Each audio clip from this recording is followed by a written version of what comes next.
Hey guys, in this video I'm going to show you how to change wallpaper engine download location. The first thing I want you to do is actually go ahead and launch up Steam.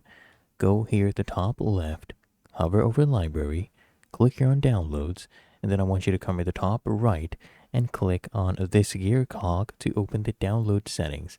Then from here I want you to come on the left hand panel, click on storage, and I want you to go ahead and select wallpaper engine right here, and then click here on move, and you can change your storage location.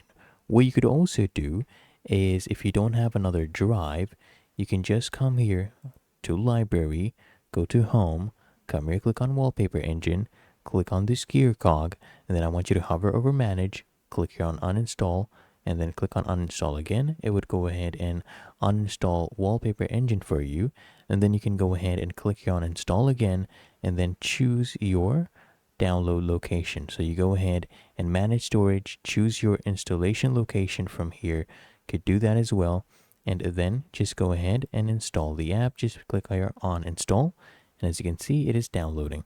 But that is how to change wallpaper engine download location. Found this helpful? Make sure you smash that like button, subscribe to the channel, really helps me out as well.